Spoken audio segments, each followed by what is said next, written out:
What's up, Barn fam? It's Ryan here.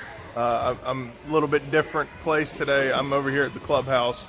I'll show you this place if you haven't got to see it. It's pretty awesome. We have a nice big gym up here. We get to work with lots of different athletes. And then down here we got a lot of turf area. You can see we got a lot of our after school here today. A lot of different groups running. But I'm working on a great video series for you guys, a little bit more instructional than my last one, and this one hopefully. Something a little bit more focused on helping you move a little bit better. But today, since it's Thursday, we got Max Out Friday tomorrow. I wanted to take a minute to actually work on a little bit of preparation for our Max Out. So when it comes to maxing out, a couple things we want to think about. All right. Now, anytime we're maxing out, we always want to have a plan. You never want to go into a max out with no plan because you don't know what's going to happen. You don't have an idea of how to attack it, right? We always want to have a plan of attack whenever we're going for a max out. So let's say we're going for, we're going for a 225 deadlift, right? That's our goal, right? Now, how do you set that goal? You set the goal starting with where you're at now, right? Let's say your last deadlift was a 220, right? 220 DL is our old PR. Okay, there's our old PR.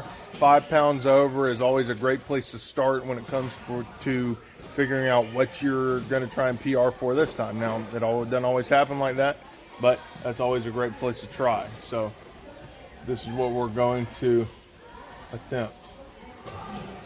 Now, you get there, you hit that, we can go further. But so right now we got our what we're going to attempt for. We got our old deadlift PR, our current deadlift PR, I suppose.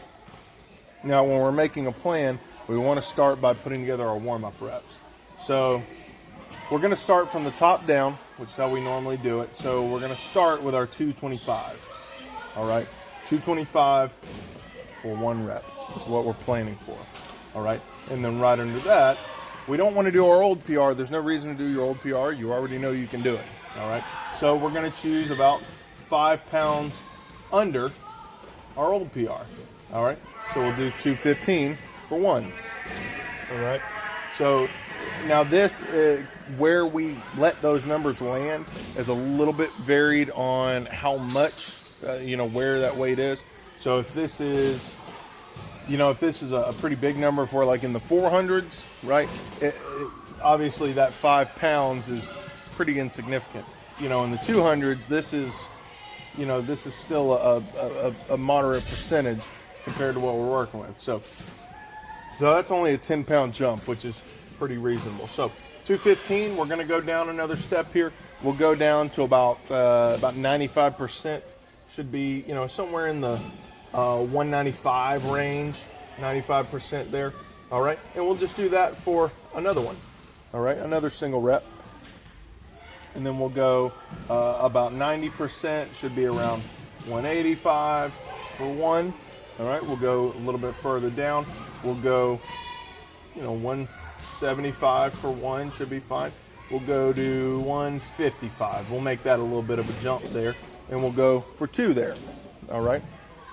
Now, as we're going for 2, right, because we're getting to a pretty light weight here. 155 is 75% or less, right? It's a pretty light weight, right? So as we go down, as we get to our lighter weights, we want to increase the volume that we're doing. So now we're going to go down to, let's say, 135. And we're going to do that for 5 reps, right? And then we're going to go down to 115. We'll do that for another 5. And we'll go 95 for 5, okay? Now, a lot of you might look at that and say, well, that's what, 15, 16, 17, 18, 19, 20, 21, 22. That's 22 total reps, which might seem like quite a bit, but it's really not in the grand scheme of things when you think about a lot of the workouts that we do. We're doing, the strength sessions that we do, we're doing 30, 40, 50 reps at a time. So it's really not that much. Now, one thing I do want to talk about, if that seems like a lot to you, don't don't worry about it, right? There's no such thing as too much warming up. You're not going to fatigue yourself to the point where you can't perform, right? You should be worried about being under fatigued. You should be worried about being under activated and under warmed up, right? We need to be more concerned with that than being too fatigued. It's a much more realistic outcome, right? Because as we're warming up, not only are we getting our muscles prepared to lift, to do the exercise, but we're also grooving our nervous system and reteaching our nervous system how to lift those weights and how to be strong. All right. So not only are we preparing our muscles, but we're preparing our nervous system. That's the reason why we want to do several reps at such a high percentage. All right, guys. Hey, if you haven't checked out the clubhouse, please check us out. Facebook, Instagram, all that good stuff. I actually put out a good bit of free content on our Instagram, so go check us out there. Other than that, hey, let's get strong. Let's have a great PR day tomorrow. See you guys.